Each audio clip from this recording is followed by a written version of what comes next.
کون مسلمان ایسا ہوگا جو رمضان کے مہینے کی عظمت اور برکت سے واقف نہ ہو؟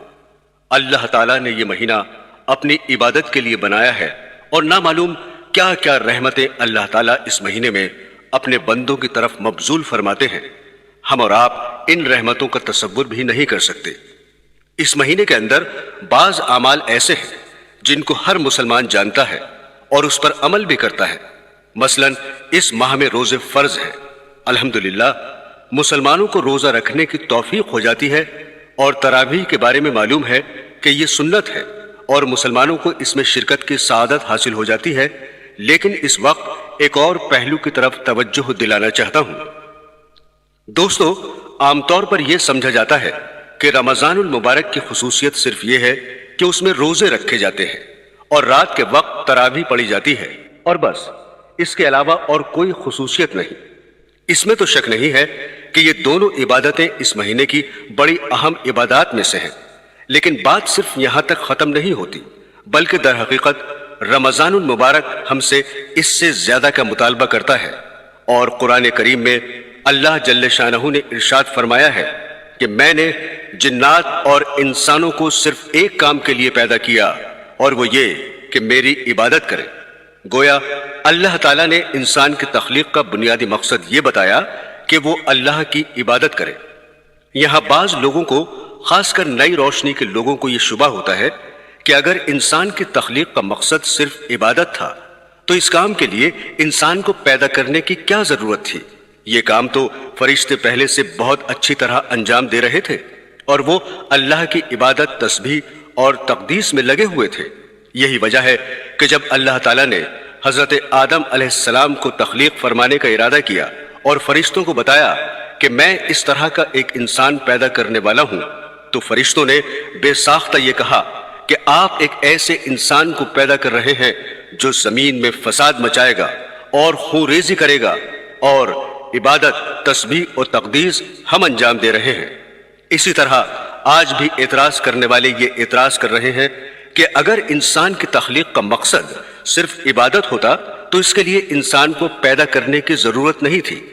یہ کام تو فرشتے پہلے ہی انجام دے رہے ہیں۔ بے شک اللہ تعالیٰ کے فرشتے اللہ تعالیٰ کی عبادت کر رہے تھے، لیکن ان کی عبادت بالکل مختلف نوعیت کی تھی، اور انسان کے سپرد جو عبادت کی گئی وہ بالکل مختلف نوعیت کی تھی۔ اس لیے کہ فرشتے جو عبادت کر رہے تھے ان کے مزاج میں اس کے خلاف کرنے کا امکان ہی نہیں تھا۔ وہ اگر چاہے کہ عبادت نہ کرے تو ان کے اندر عبادت چھوڑنے کی صلاحیت نہیں۔ اللہ تعالیٰ نے ان کے اندر سے گناہ کرنے کا امکان ہی ختم فرما دیا،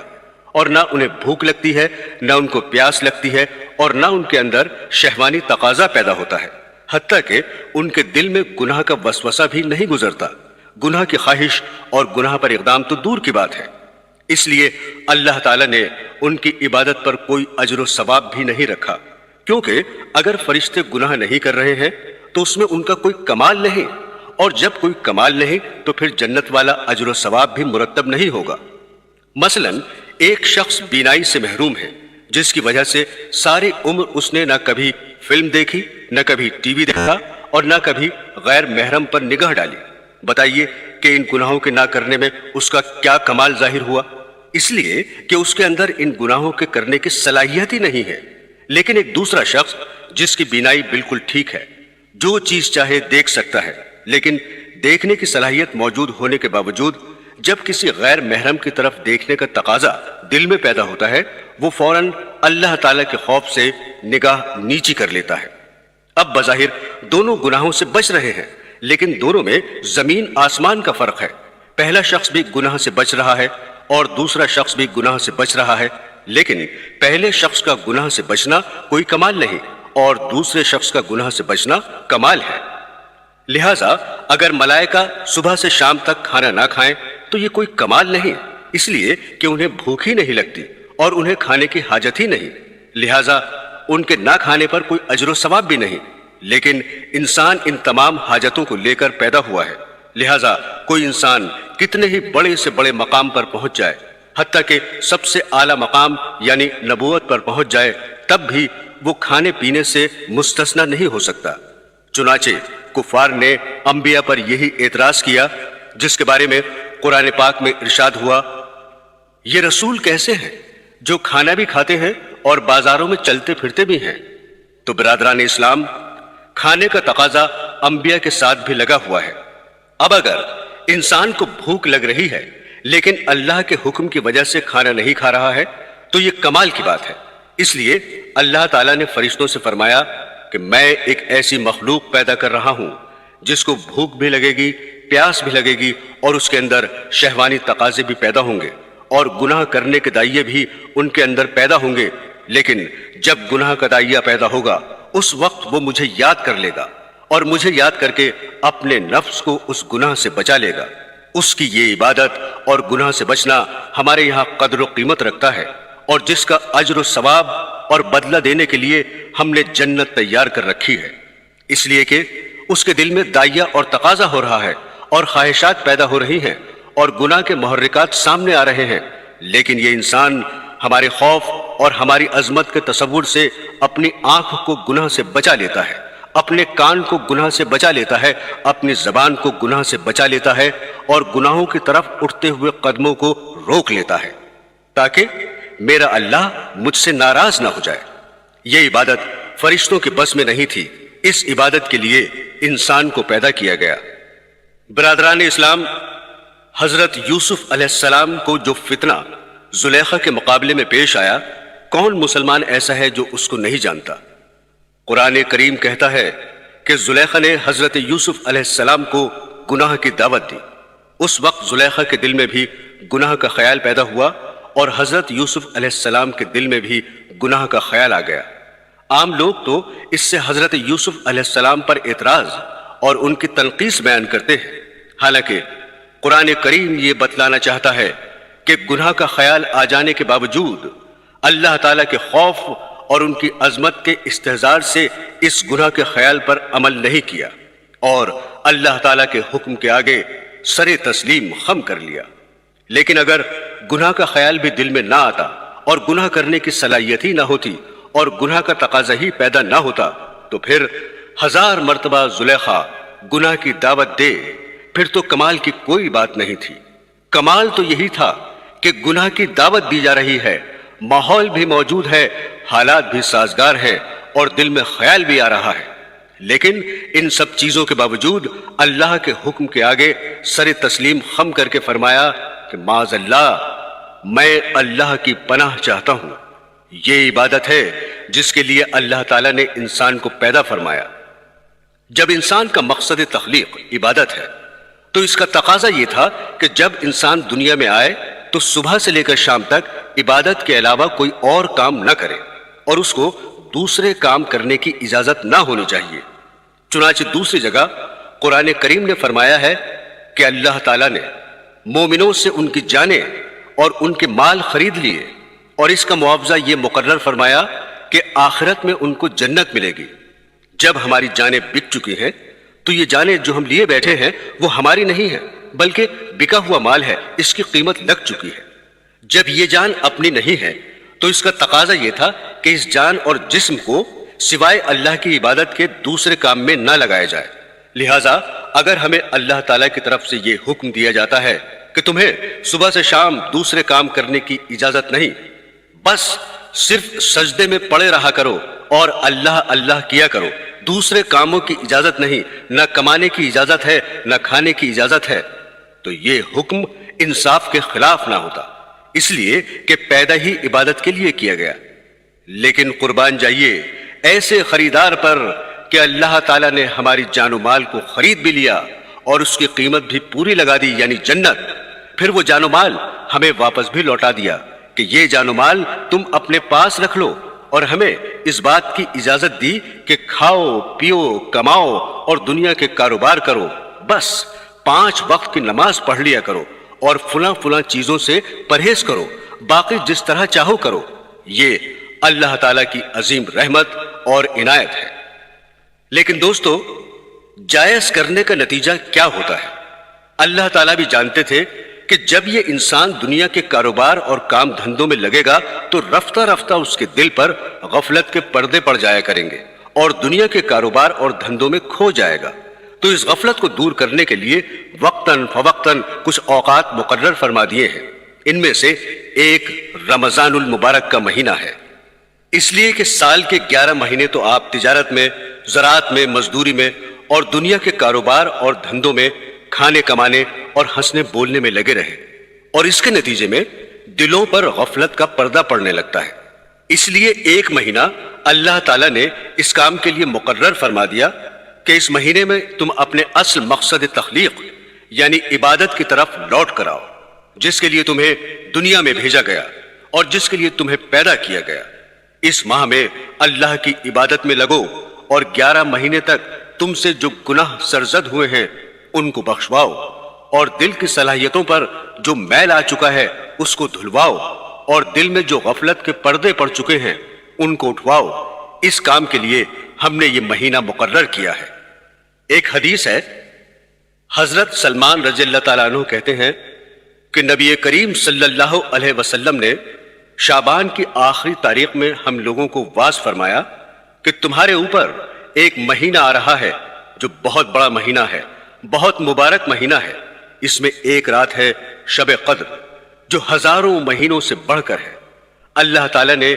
اس کے روزے کو فرض فرمایا اور اس کے رات کے قیام یعنی تراویح کو ثواب کی چیز بنایا ہے۔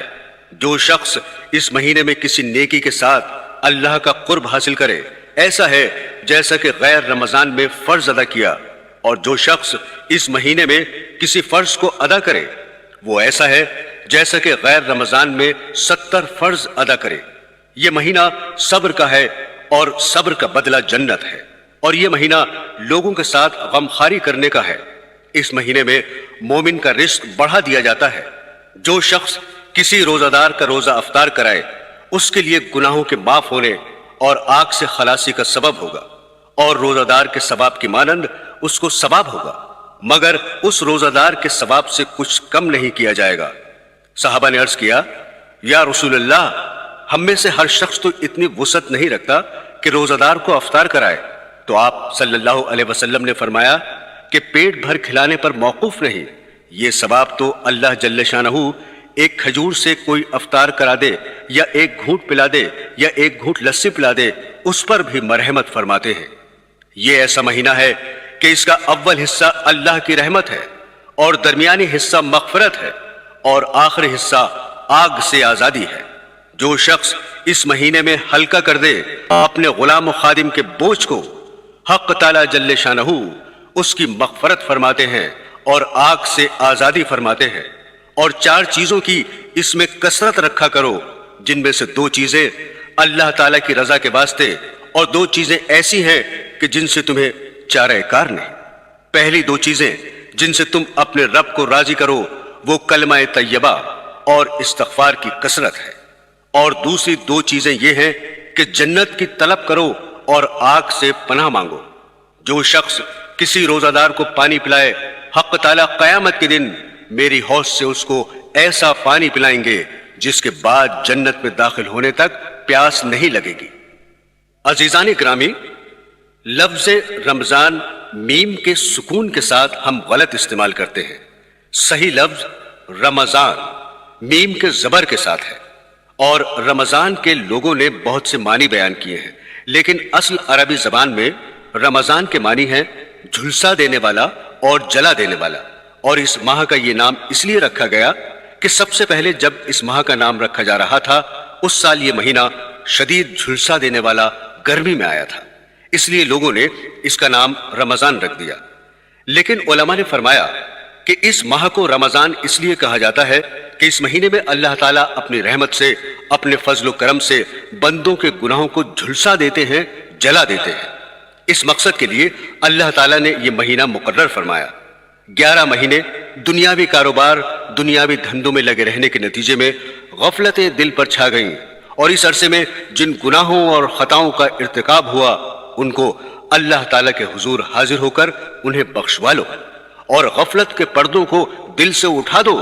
تاکہ زندگی کا ایک نیا دور شروع ہو جائے۔ اس لیے قرآن کریم نے فرمایا کہ یہ روزے تم پر اس لیے فرض کیے گئے ہیں تاکہ تمہارے اندر تقوی پیدا ہو جائے،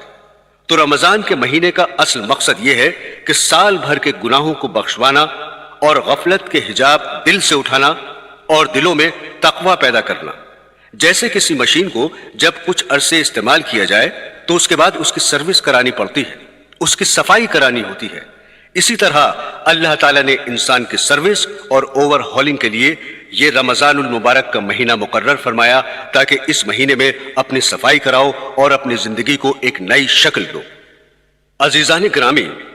صرف روزہ رکھنے اور تراویح پڑھنے کی حد تک بات ختم نہیں ہوتی،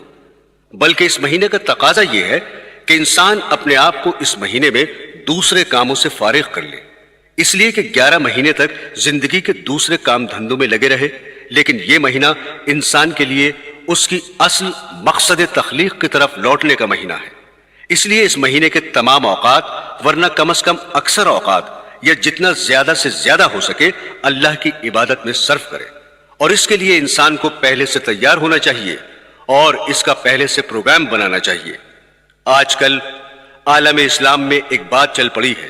جس کی ابتدا عرب ممالک خاص کر مصر اور شام سے ہوئی اور پھر دوسرے ملکوں میں بھی رائج ہو گئی اور ہمارے یہاں بھی آ گئی ہے۔ وہ یہ ہے کہ رمضان شروع ہونے سے پہلے کچھ محفلیں منعقد ہوتی ہیں جن کا نام محفل استقبال رمضان رکھا جاتا ہے، جس میں رمضان سے 1-2 دن پہلے ایک اجتماع منعقد کیا جاتا ہے اور اس میں قرآن کریم اور تقریر اور واعظ رکھا جاتا ہے، جس کا مقصد لوگوں کو یہ بتلانا ہوتا ہے کہ ہم رمضان المبارک کا استقبال کر رہے ہیں اور اس کو خوش آمدید کہہ رہے ہیں۔ رمضان المبارک کے استقبال کا یہ جذبہ بہت اچھا ہے، لیکن یہی اچھا جذبہ جب آگے بڑھتا ہے تو کچھ عرصے کے بعد بدعت کی شکل اختیار کر لیتا ہے۔ چنانچہ بعض جگہوں پر اس استقبال کی محفل نے بدعت کی شکل اختیار کر لی، لیکن رمضان المبارک کا اصل استقبال یہ ہے کہ رمضان آنے سے پہلے اپنے نظام الاوقات بدل کر ایسا بنانے کی کوشش کرو کہ اس میں زیادہ سے زیادہ وقت اللہ جل شانہ کی عبادت میں صرف ہو۔ رمضان کا مہینہ آنے سے پہلے یہ سوچو کہ یہ مہینہ آ رہا ہے، کس طرح میں اپنی مصروفیات کو کم کر سکتا ہوں۔ اس مہینے میں اگر کوئی شخص اپنے آپ کو عبادت کے لیے فارغ کر لے تو سبحان اللہ، اور اگر کوئی شخص اپنے آپ کو فارغ نہیں کر سکتا تو پھر یہ دیکھیے کہ کون کون سے کام ایک ماہ کے لیے چھوڑ سکتا ہوں، ان کو چھوڑے، اور کن مصروفیات کو کم کر سکتا ہوں ان کو کم کرے، اور جن کاموں کو رمضان کے بعد ملتوی کر سکتا ہے ان کو ملتوی کرے، اور رمضان کے زیادہ سے زیادہ اوقات کو عبادت میں لگانے کی فکر کرے۔ دراصل استقبال رمضان کا صحیح طریقہ یہی ہے۔ اگر یہ کام کر لیا تو انشاءاللہ رمضان المبارک کی صحیح روح اور اس کے انوار و برکات حاصل ہوں گے، ورنہ یہ ہوگا کہ رمضان المبارک آئے گا، چلا جائے گا، اور اس سے صحیح طور پر فائدہ ہم نہیں اٹھا سکیں گے۔ عزیزان گرامی، جب رمضان المبارک کو دوسرے مشاغل سے فارغ کر لیا تو اب اس فارغ وقت کو کس طرح کام میں صرف کریں۔ جہاں تک روزوں کا تعلق ہے، ہر شخص جانتا ہے کہ روزہ رکھنا فرض ہے، اور جہاں تک تراویح کا معاملہ ہے اس سے بھی ہر شخص واقف ہے، لیکن ایک پہلو کی طرف خاص طور پر متوجہ کرنا چاہتا ہوں، وہ یہ کہ الحمدللہ جس شخص کے دل میں ذرہ برابر بھی ایمان ہے، اس کے دل میں رمضان المبارک کا ایک احترام اور اس کا تقدس ہوتا ہے، جس کی وجہ سے اس کی یہ کوشش ہوتی ہے کہ اس ماہ مبارک میں اللہ کی عبادت کچھ زیادہ کرے اور کچھ نوافل زیادہ پڑھے۔ جو لوگ عام دنوں میں 5 وقت کی نماز ادا کرنے کے لیے مسجد میں آنے سے کتراتے ہیں، وہ لوگ بھی تراویح جیسی لمبی نماز میں بھی روزانہ شریک ہوتے ہیں۔ یہ سب الحمدللہ اس ماہ کی برکت ہے کہ لوگ عبادت میں، نماز میں، ذکر و اذکار اور تلاوت قرآن میں مشغول ہوتے ہیں۔ نبی کریم صلی اللہ علیہ وسلم کا ارشاد ہے کہ رمضان المبارک کی ہر شب و روز میں اللہ کے یہاں سے جہنم کے قیدی چھوڑ دیے جاتے ہیں، اور ہر مسلمان کے لیے ہر شب و روز میں ایک دعا ضرور قبول ہوتی ہے۔ برادران اسلام، نفلی نمازوں، نفلی عبادات، نفلی ذکر و اذکار اور نفلی تلاوت قرآن کریم سے زیادہ مقدم ایک اور چیز ہے جس کی طرف توجہ نہیں جاتی ہے، وہ یہ ہے کہ اس مہینے کو گناہوں سے پاک کر کے گزارنا، کہ اس ماہ میں ہم سے کوئی گناہ سرزد نہ ہو۔ اس مبارک مہینے میں آنکھ نہ بہکے، نظر غلط جگہ پر نہ پڑے، کان غلط چیزیں نہ سنے، زبان سے کوئی غلط کلمہ نہ نکلے، اور اللہ تبارک و تعالیٰ کی معصیت سے مکمل اجتناب ہو۔ یہ مبارک مہینہ اگر اس طرح گزار لیا، پھر چاہے ایک نفلی رکعت نہ پڑھی ہو اور تلاوت زیادہ نہ کی ہو اور نہ ذکر و اذکار کیا ہو، لیکن گناہوں سے بچتے ہوئے، اللہ کی معصیت اور نافرمانی سے بچتے ہوئے یہ مہینہ گزار دیا، تو آپ قابل مبارکباد ہیں، اور یہ مہینہ آپ کے لیے مبارک ہے۔ 11 مہینے تک ہر قسم کے کام میں مبتلا رہتے ہیں، اور یہ اللہ تبارک و تعالیٰ کا ایک مہینہ آ رہا ہے، کم از کم اس کو تو گناہوں سے پاک کر لو، اس میں تو اللہ تعالیٰ کی نافرمانی نہ کرو، اس میں تو کم از کم جھوٹ نہ بولو، اس میں تو غیبت نہ کرو، اس میں تو بد نگاہی کے اندر مبتلا نہ ہو، اس مبارک مہینے میں تو کانوں کا غلط استعمال نہ کرو، اس میں تو رشوت نہ کھاؤ، اس میں سود نہ کھاؤ، کم از کم ایک مہینہ اس طرح گزار لو۔ عزیزان گرامی، روزے تو ماشاءاللہ بڑے ذوق و شوق سے رکھ رہے ہیں، لیکن روزے کے کیا معنی ہیں؟ روزے کے معنی یہ ہیں کہ کھانے سے اجتناب کرنا، پینے سے اجتناب، اور نفسانی خواہشات کی تکمیل سے اجتناب کرنا۔ روزے میں ان تینوں چیزوں سے اجتناب ضروری ہے۔ اب یہ دیکھیں کہ یہ تینوں چیزیں ایسی ہیں جو حلال ہیں، کھانا حلال، پینا حلال، اور جائز طریقے سے زوجین کا نفسانی خواہشات کی تکمیل کرنا حلال۔ اب روزے کے دوران آپ ان حلال چیزوں سے تو پرہیز کر رہے ہیں، نہ کھا رہے ہیں، نہ پی رہے ہیں، لیکن جو چیزیں پہلے سے حرام تھیں، مثلا جھوٹ بولنا، غیبت کرنا، بد نگاہی کرنا، جو ہر حال میں حرام تھی، روزے میں یہ سب چیزیں ہو رہی ہیں۔ اب روزہ رکھا ہوا ہے اور جھوٹ بول رہے ہیں، روزہ رکھا ہوا ہے اور غیبت کر رہے ہیں، روزہ رکھا ہوا ہے اور بد نگاہی کر رہے ہیں، روزہ رکھا ہوا ہے لیکن وقت پاس کرنے کے لیے گندی گندی فلمیں دیکھ رہے ہیں۔ یہ کیا روزہ ہوا کہ حلال چیز تو چھوڑ دی اور حرام چیز نہیں چھوڑی؟ اس لیے حدیث شریف میں نبی کریم صلی اللہ علیہ وسلم نے فرمایا کہ اللہ تعالیٰ فرماتے ہیں، جو شخص روزے کی حالت میں جھوٹ بولنا نہ چھوڑے تو مجھے اس کے بھوکا اور پیاسا رہنے کی کوئی حاجت نہیں۔ اس لیے جب جھوٹ بولنا نہیں چھوڑا جو پہلے سے حرام تھا، تو کھانا چھوڑ کر اس نے کون سا بڑا کمال کیا۔ اگرچہ فقہی اعتبار سے روزہ درست ہو گیا،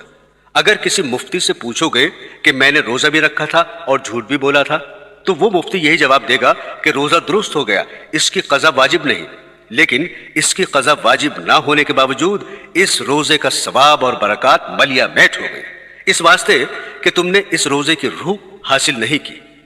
قرآن حکیم میں ارشاد باری تعالیٰ ہے کہ اے ایمان والو،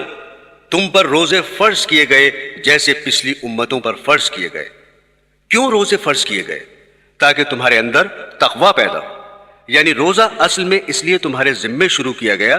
تاکہ اس کے ذریعے تمہارے دل میں تقوی کی شمع روشن ہو۔ اب سنیے روزے سے تقوی کس طرح پیدا ہوتا ہے۔ بعض علماء کرام نے فرمایا کہ روزے سے تقوی اس طرح پیدا ہوتا ہے کہ روزہ انسان کی قوت حیوانیہ اور قوت بہیمیہ کو توڑتا ہے۔ جب آدمی بھوکا رہے گا تو اس کی وجہ سے اس کی حیوانی خواہشات اور حیوانی تقاضے کچلے جائیں گے، جس کے نتیجے میں گناہوں پر اقدام کرنے کا داعیہ اور جذبہ سست پڑ جائے گا۔ لیکن ہمارے حضرت مولانا شاہ اشرف علی تھانوی رحمت اللہ علیہ نے فرمایا کہ صرف قوت بہیمیہ توڑنے کی بات نہیں، بلکہ بات دراصل یہ ہے کہ جب آدمی صحیح طریقے سے روزہ رکھے گا تو یہ روزہ خود تقوی کی ایک عظیم الشان سیڑھی ہے۔ اس لیے کہ تقوی کے کیا معنی ہے؟ تقوی کے معنی یہ ہے کہ اللہ جل جلالہ کے عظمت کے استحضار سے، اس کے گناہوں سے بچنا، یعنی یہ سوچ کر کہ میں اللہ تعالیٰ کا بندہ ہوں اور اللہ تعالیٰ مجھے دیکھ رہے ہیں، اللہ تعالیٰ کے سامنے حاضر ہو کر مجھے جواب دینا ہے اور اللہ تعالیٰ کے سامنے پیش ہونا ہے۔ اس تصور کے بعد جب انسان گناہوں کو چھوڑتا ہے تو اسی کا نام تقوی ہے۔ جیسا کہ اللہ تعالیٰ فرماتے ہیں، جو شخص اس بات سے ڈرتا ہے کہ مجھے اللہ تعالیٰ کے دربار میں حاضر ہونا ہے اور کھڑا ہونا ہے، اور اس کے نتیجے میں وہ اپنے آپ کو ہوائے نفس اور خواہشات سے روکتا ہے، یہی تقوی ہے۔ لہذا روزہ حصول تقوی کے لیے بہترین ٹریننگ اور بہترین تربیت ہے۔ جب روزہ رکھ لیا تو آدمی پھر کیسے ہی گناہگار، خطاکار اور فاسق و فاجر ہو، جیسا بھی ہو، لیکن روزہ رکھنے کے بعد اس کی یہ کیفیت ہوتی ہے کہ سخت گرمی کا دن ہے، سخت پیاس لگی ہوئی ہے، کمرے میں اکیلا ہے، کوئی دوسرا پاس موجود نہیں، اور دروازے پر کنڈی لگی ہوئی ہے، اور کمرے میں فریج موجود ہے، اور اس فریج میں ٹھنڈا پانی موجود ہے۔ اس وقت انسان کا نفس یہ تقاضا کرتا ہے کہ شدید گرمی کے عالم میں ٹھنڈا پانی پی لوں، لیکن کیا وہ شخص فریج سے ٹھنڈا پانی نکال کر پی لے گا؟ ہرگز نہیں پیے گا۔ حالانکہ اگر وہ پانی پی لے تو کسی بھی انسان کو کانوں کان خبر نہ ہوگی، کوئی لعنت اور ملامت کرنے والا نہیں ہوگا، اور دنیا والوں کے سامنے وہ روزہ دار ہی رہے گا، اور شام کو باہر نکل کر آرام سے لوگوں کے ساتھ افطاری کھا لے تو کسی شخص کو بھی پتہ نہیں چلے گا کہ اس نے روزہ توڑ دیا ہے۔ لیکن اس سب کے باوجود وہ پانی نہیں پیتا ہے۔ کیوں نہیں پیتا؟ پانی نہ پینے کی اس کے علاوہ کوئی اور وجہ نہیں ہے کہ وہ یہ سوچتا ہے کہ اگرچہ کوئی مجھے نہیں دیکھ رہا ہے، لیکن میرا مالک جس کے لیے میں نے روزہ رکھا ہے وہ تو مجھے دیکھ رہا ہے۔ اسی لیے اللہ جل شانہ فرماتے ہیں کہ روزہ میرے لیے ہے، لہٰذا میں ہی اس کی جزا دوں گا۔ اور اعمال کے بارے میں تو یہ فرمایا کہ کسی عمل کا 10 گنا اجر، کسی عمل کا 70 گنا اجر، اور کسی عمل کا 100 گنا اجر ہے، حتیٰ کہ صدقہ کا اجر 700 گنا ہے۔ لیکن روزے کے بارے میں فرمایا کہ روزے کا اجر میں دوں گا، کیونکہ روزہ اس نے صرف میرے لیے رکھا تھا، اس لیے کہ شدید گرمی کی وجہ سے جب حلق میں کانٹے لگ رہے ہیں اور زبان پیاس سے خشک ہے اور فریج میں ٹھنڈا پانی موجود ہے، تنہائی ہے اور کوئی دیکھنے والا بھی نہیں ہے، اس کے باوجود میرا بندہ صرف اس لیے پانی نہیں پی رہا ہے کہ اس کے دل میں میرے سامنے کھڑا ہونے اور جواب دہی کا ڈر اور احساس ہے۔ اس احساس کا نام تقویٰ ہے۔ اگر یہ احساس پیدا ہو گیا تو تقویٰ بھی پیدا ہو گیا۔ لہٰذا تقویٰ روزے کی ایک شکل بھی ہے اور اس کے حصول کی ایک سیڑھی بھی ہے۔ اس لیے اللہ تعالیٰ نے فرمایا کہ ہم نے روزے اس لیے فرض کیے تاکہ تقویٰ کی عملی تربیت دے۔ لہٰذا جب تم روزے کے ذریعے یہ عملی تربیت حاصل کر رہے ہو تو پھر اس کو اور ترقی دو اور آگے بڑھاؤ۔ لہٰذا جس طرح روزے کی حالت میں شدت پیاس کے باوجود پانی پینے سے رک گئے تھے اور اللہ تعالیٰ کے خوف سے کھانا کھانے سے رک گئے تھے، اور اسی طرح جب کاروباری زندگی میں نکلو اور وہاں پر اللہ کی معصیت اور نافرمانی کا تقاضا اور داعیہ پیدا ہو تو یہاں بھی اللہ کے خوف سے اس معصیت سے رک جاؤ۔ لہٰذا 1 مہینے کے لیے ہم تمہیں ایک تربیتی کورس سے گزار رہے ہیں، اور یہ تربیتی کورس اس وقت مکمل ہوگا جب کاروباری زندگی میں ہر موقع پر اس پر عمل کرو، ورنہ اس طرح یہ تربیتی کورس مکمل نہیں ہوگا کہ اللہ کے خوف سے پانی پینے سے تو رک گئے، اور جب کاروباری زندگی میں نکلے تو پھر آنکھ غلط جگہ پر پڑ رہی ہے، کان بھی غلط باتیں سن رہے ہیں، زبان سے بھی غلط باتیں نکل رہی ہیں۔ اس طرح تو یہ کورس مکمل نہیں ہوگا۔ عزیزان گرامی، جس طرح علاج ضروری ہے اسی طرح پرہیز بھی ضروری ہے۔ اللہ تعالیٰ نے روزہ اس لیے رکھوایا تاکہ تمہارے اندر تقویٰ پیدا ہو، لیکن تقویٰ اس وقت پیدا ہوگا جب اللہ کی نافرمانیوں اور معصیتوں سے پرہیز کرو گے۔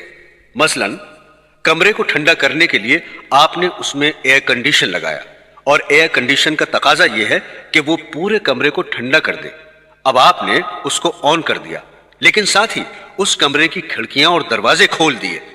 ادھر سے ٹھنڈک آ رہی ہے اور ادھر سے نکل رہی ہے، لہٰذا کمرہ ٹھنڈا نہیں ہوگا۔ بالکل اسی طرح یہ سوچئے کہ روزہ کا ایئر کنڈیشن تو آپ نے لگا دیا، لیکن ساتھ ہی دوسری طرف اللہ کی نافرمانی اور معصیتوں کے دروازے اور کھڑکیاں کھول دی۔ اب بتائیے ایسے دروازے سے کوئی فائدہ حاصل ہوگا؟ اسی طرح روزے کے اندر یہ حکمت کہ اس کا مقصد قوت بہیمیہ توڑنا ہے، یہ بات کی حکمت ہے۔ اصل مقصد یہ ہے کہ ان کے حکم کی اتباع ہو، اور سارے دین کا دار و مدار اللہ اور اللہ کے رسول کے حکم کی اتباع ہے۔ وہ جب کہیں کہ کھاؤ اس وقت کھانا دین ہے، اور جب وہ کہیں کہ مت کھاؤ اس وقت نہ کھانا دین ہے۔ اللہ تعالیٰ نے اپنی اطاعت اور اپنی اتباع کا عجیب نظام بنایا ہے کہ سارا دن تو روزہ رکھنے کا حکم دیا اور اس پر بڑا اجر و ثواب رکھا، لیکن ادھر آفتاب غروب ہوا، ادھر یہ حکم آ گیا کہ اب جلدی افطار کرو، کیونکہ بلا وجہ افطار میں تاخیر کرنا مکروہ اور ناپسندیدہ ہے۔ کیوں ناپسندیدہ ہے؟ اس لیے کہ جب آفتاب غروب ہو گیا تو اب ہمارا یہ حکم آ گیا کہ اب بھی اگر نہیں کھاؤ گے اور بھوکے رہو گے تو یہ بھوک کی حالت ہمیں پسند نہیں، اس لیے کہ اصل کام ہماری اتباع کرنا ہے، اپنا شوق پورا نہیں کرنا ہے۔ دوستو، عام حالات میں دنیا کی کسی چیز کی حرص اور ہوس بہت بری چیز ہے، لیکن جب وہ کہیں کہ حرص کرو تو پھر حرص ہی میں لطف اور مزہ ہے۔ کسی نے کیا خوب کہا ہے، جب سلطان دین یہ چاہ رہے ہیں کہ میں حرص اور طمع کروں تو پھر قناعت کے سر پر خاک، پھر قناعت میں مزہ نہیں ہے، پھر تو طمع اور حرص میں مزہ ہے۔ یہ افطار میں جلدی کرنے کا حکم اسی وجہ سے ہے۔ غروب آفتاب سے پہلے تو یہ حکم تھا، ایک ذرہ بھی اگر منہ میں چلا گیا تو گناہ بھی لازم اور کفارہ بھی لازم۔ مثلا 7 بجے آفتاب غروب ہو رہا تھا، اب اگر کسی شخص نے 6:59 پر ایک چنے کا دانہ کھا لیا، اب بتائیے کہ روزے میں کتنی کمی آئی؟ صرف 1 منٹ کی کمی آئی، 1 منٹ کا روزہ توڑا۔ لیکن اس 1 منٹ کے روزے کے کفارے میں 60 دن کے روزے رکھنے واجب ہیں، اس لیے کہ بات صرف ایک چنے اور 1 منٹ کی نہیں ہے، بات دراصل یہ ہے کہ اس نے ہمارا حکم توڑا۔ ہمارا حکم یہ تھا کہ جب تک آفتاب غروب نہ ہو جائے اس وقت تک کھانا جائز نہیں، لیکن تم نے یہ حکم توڑ دیا، لہٰذا اب 1 منٹ کے بدلے میں 60 دن کے روزے رکھو۔ اور پھر جیسے ہی آفتاب غروب ہو گیا تو یہ حکم آ گیا، اب جلدی کھاؤ، اگر بلا وجہ تاخیر کر دی تو گناہ ہوگا۔ کیوں؟ اس واسطے کہ ہم نے حکم دیا تھا کہ کھاؤ، اب کھانا ضروری ہے۔ لیکن میرے عزیزو، سحری کے بارے میں حکم یہ ہے کہ سحری تاخیر سے کھانا افضل ہے، جلدی کھانا خلاف سنت ہے۔ بعض لوگ رات کو 12 بجے سحری کھا کر سو جاتے ہیں، یہ خلاف سنت ہے۔ چنانچہ صحابہ کرام کا بھی یہی معمول تھا کہ بالکل آخری وقت تک کھاتے رہتے تھے، اس واسطے کہ یہ وہ وقت ہے جس میں اللہ تعالیٰ کی طرف سے نہ صرف یہ کہ کھانے کی اجازت ہے بلکہ کھانے کا حکم ہے۔ اس لیے جب تک وہ وقت باقی رہے گا ہم کھاتے رہیں گے، کیونکہ اللہ تعالیٰ کے حکم کی اتباع اور اطاعت اسی میں ہے۔ اب اگر کوئی شخص پہلے سحری کھا لے تو گویا کہ اس نے روزے کے وقت میں اپنی طرف سے اضافہ کر دیا،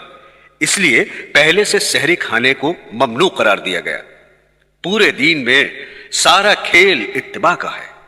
جب ہم نے کہا کہ کھاؤ تو کھانا ثواب ہے، اور جب ہم نے کہا کہ مت کھاؤ تو نہ کھانا ثواب ہے۔ اس لیے حضرت حکیم الامت رحمت اللہ علیہ فرمایا کرتے تھے کہ جب اللہ میاں کہہ رہے ہیں کہ کھاؤ اور بندہ کہے میں تو نہیں کھاتا یا میں کم کھاتا ہوں، یہ تو بندگی اور اطاعت نہ ہوئی۔ ارے بھائی، نہ تو کھانے میں کچھ رکھا ہے اور نہ ہی نہ کھانے میں کچھ رکھا ہے، سب کچھ ان کی اطاعت میں ہے۔ اس لیے جب انہوں نے کہہ دیا کہ کھاؤ تو پھر کھاؤ، اس میں اپنی طرف سے زیادہ پابندی کرنے کی ضرورت نہیں ہے۔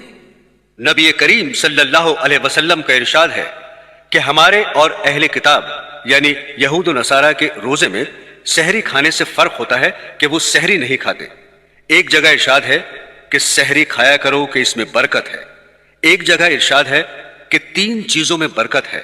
جماعت میں اور سرید میں اور سحری کھانے میں۔ اس حدیث میں جماعت سے عام مراد ہے نماز کی جماعت اور ہر وہ کام جس کو مسلمانوں کی جماعت مل کر کرے کہ اللہ کی مدد اس کے ساتھ فرمائی گئی ہے۔ اور سرید گوشت میں پکی ہوئی روٹی کہلاتی ہے جو نہایت لذیذ کھانا ہوتا ہے۔ تیسرے، سحری۔ نبی کریم صلی اللہ علیہ وسلم جب کسی صحابی کو اپنے ساتھ سحر کھلانے کے لیے بلاتے تو ارشاد فرماتے کہ آؤ برکت کا کھانا کھا لو۔ ایک اور حدیث میں ارشاد ہے کہ سحری کھا کر روزے پر قوت حاصل کرو اور دوپہر کو سو کر آخر شب کے اٹھنے پر مدد چاہا کرو۔ برادران اسلام، اہتمام کرنے کی چیز یہ ہے کہ جب روزہ رکھ لیا تو اب اپنے آپ کو گناہوں سے بچاؤ، آنکھوں کو بچاؤ، کانوں کو بچاؤ، زبانوں کو بچاؤ۔ ایک رمضان کے موقع پر ایک بزرگ دین نے فرمایا کہ میں ایک ایسی بات کہتا ہوں جو کوئی اور نہیں کہے گا، وہ یہ کہ اپنے نفس کو اس طرح بہلاؤ اور اس سے عہد کر لو کہ 1 مہینہ بغیر گناہ کے گزار لو۔ جب یہ 1 مہینہ گزر جائے تو پھر تیرا جو جی چاہے کرنا۔ چنانچہ فرماتے ہیں کہ اللہ تعالیٰ کی رحمت سے امید ہے کہ جب یہ 1 مہینہ بغیر گناہ کے گزر جائے گا تو پھر اللہ تعالیٰ خود اس کے دل میں گناہ چھوڑنے کا داعیہ پیدا فرما دیں گے۔ لیکن یہ عہد کر لو کہ یہ اللہ کا مہینہ آ رہا ہے، یہ عبادت کا مہینہ ہے، یہ تقوی پیدا کرنے کا مہینہ ہے، ہم اس میں گناہ نہیں کریں گے۔ اور ہر شخص اپنے گریبان میں منہ ڈال کر دیکھے کہ وہ کن گناہوں میں مبتلا ہے۔ پھر ان سب کے بارے میں یہ عہد کر لے کہ میں ان میں مبتلا نہیں ہوں گا۔ مثلا یہ عہد کر لے کہ رمضان المبارک میں آنکھ غلط جگہ پر نہیں اٹھے گی، کان غلط بات نہیں سنیں گے، زبان سے غلط بات نہیں نکلے گی۔ یہ تو کوئی بات نہ ہوئی کہ روزہ بھی رکھا ہوا ہے اور فواحشات کو آنکھ سے دیکھ رہے ہیں اور اس سے لطف اندوز ہو رہے ہیں۔ دوسری اہم بات جو وہ حضرت رحمت اللہ علیہ فرماتے تھے کہ کم از کم اس ایک مہینے میں تو رزق حلال کا اہتمام کر لو، جو لقمہ آئے وہ حلال کا آئے، کہیں ایسا نہ ہو کہ روزہ تو اللہ کے لیے رکھا اور اس کو حرام چیز سے افطار کر رہے ہیں، سود پر افطار ہو رہا ہے یا رشوت پر افطار ہو رہا ہے یا حرام آمدنی پر افطار ہو رہا ہے۔ یہ کیسا روزہ ہوا کہ سحری بھی حرام اور افطاری بھی حرام اور درمیان میں روزہ؟ اس لیے خاص طور پر اس مہینے میں حرام روزی سے بچو اور اللہ تبارک و تعالیٰ سے مانگو کہ یا اللہ میں رزق حلال کھانا چاہتا ہوں، مجھے رزق حرام سے بچا لیجیے۔ بعض حضرات وہ ہیں جن کا بنیادی ذریعہ معاش الحمدللہ حرام نہیں ہے بلکہ حلال ہے، البتہ اہتمام نہ ہونے کی وجہ سے کچھ حرام آمدنی کی آمیزش ہو جاتی ہے۔ ایسے حضرات کے لیے حرام سے بچنا کوئی دشوار کام نہیں ہے، وہ کم از کم اس مہینے میں تھوڑا سا اہتمام کر لیں اور حرام آمدنی سے بچیں۔ یہ عجیب قصہ ہے کہ اس ماہ کے لیے تو اللہ تعالیٰ نے فرمایا تھا کہ یہ صبر کا مہینہ ہے، یہ غمخواری کا مہینہ ہے، ایک دوسرے سے ہمدردی کا مہینہ ہے، لیکن اس ماہ میں لوگ الٹا کھال کھینچنے کی فکر کرتے ہیں۔ ادھر رمضان المبارک کا مہینہ آیا اور ادھر چیزوں کی ذخیرہ اندوزی شروع کر دی، لہٰذا کم از کم اس مہینے میں اپنے آپ کو ایسے حرام کاموں سے بچاؤ۔ بعض حضرات وہ ہیں جن کا ذریعہ آمدنی مکمل طور پر حرام ہے، مثلا وہ کسی سودی ادارے میں ملازم ہے۔ ایسے حضرات اس ماہ میں کیا کریں؟ ایسے آدمی کو جس کی مکمل آمدنی حرام ہے اگر ہو سکے تو رمضان میں چھٹی لے لے اور کم از کم اس ماہ کے خرچ کے لیے جائز اور حلال ذریعے سے انتظام کر لے، کوئی جائز آمدنی کا ذریعہ اختیار کر لے، اور اگر یہ بھی نہ ہو سکے اس ماہ کے خرچ کے لیے کسی سے قرض لے لے اور یہ سوچے کہ میں اس مہینے میں حلال آمدنی سے کھاؤں گا اور اپنے بچوں کو بھی حلال کھلاؤں گا، کم از کم اتنا تو کر لے۔ بہرحال لوگ اس مہینے میں نوافل وغیرہ کا تو اہتمام بہت کرتے ہیں لیکن گناہوں سے بچنے کا اتنا اہتمام نہیں کرتے، حالانکہ اس ماہ میں اللہ تعالیٰ نے گناہوں سے بچنے کو آسان فرما دیا ہے۔ چنانچہ اس ماہ میں شیطان کو بیڑیاں پہنا دی جاتی ہیں، اس کو قید کر دیا جاتا ہے، لہٰذا شیطان کی طرف سے گناہ کرنے کے وسوسے اور تقاضے ختم ہو جاتے ہیں، اس لیے گناہوں سے بچنا آسان ہو جاتا ہے۔ میرے عزیزو، تیسری بات جس کا روزے سے خاص تعلق ہے وہ ہے غصے سے اجتناب اور پرہیز۔ چنانچہ حدیث شریف میں ہے کہ حضور اقدس صلی اللہ علیہ وسلم نے فرمایا کہ یہ ایک دوسرے سے غمخواری کا مہینہ ہے، لہٰذا غصہ اور غصے کی وجہ سے سرزد ہونے والے جرائم اور گناہ مثلا جھگڑا، مار پٹائی، تو تکار، ان سب چیزوں سے پرہیز کا اہتمام کریں۔ حدیث شریف میں حضور اقدس صلی اللہ علیہ وسلم نے یہاں تک فرما دیا ہے کہ اگر کوئی شخص تم سے جہالت اور لڑائی کی بات کرے تو تم کہہ دو کہ میرا روزہ ہے، میں لڑنے کے لیے تیار نہیں، نہ زبان سے لڑنے کے لیے تیار ہوں اور نہ ہاتھ سے، اس سے پرہیز کرے۔ یہ سب بنیادی کام ہے۔ برادران اسلام، جہاں تک عبادات کا تعلق ہے، تمام مسلمان ماشاءاللہ جانتے ہی ہیں کہ روزہ رکھنا، تراویح پڑھنا ضروری ہے اور تلاوت قرآن کو چونکہ اس مہینے سے خاص مناسبت ہے، چنانچہ حضور نبی کریم صلی اللہ علیہ وسلم رمضان کے مہینے میں حضرت جبرائیل علیہ السلام کے ساتھ پورے قرآن کریم کا دور فرمایا کرتے تھے، اس لیے جتنا زیادہ سے زیادہ ہو سکے اس مہینے میں تلاوت کریں اور اس کے علاوہ چلتے پھرتے اٹھتے بیٹھتے زبان پر اللہ کا ذکر کریں اور نوافل کی جتنی کثرت ہو سکے کریں۔ اور عام دنوں میں رات کو اٹھ کر تہجد کی نماز پڑھنے کا موقع نہیں ملتا، لیکن رمضان المبارک میں چونکہ انسان سحری کے لیے اٹھتا ہے، تھوڑا پہلے اٹھ جائے اور سحری سے پہلے تہجد پڑھنے کا معمول بنا لے اور اس مہینے میں نماز خشوع کے ساتھ اور مرد با جماعت نماز پڑھنے کا اہتمام کر لے۔ یہ سب کام تو اس ماہ میں کرنے ہی چاہیے،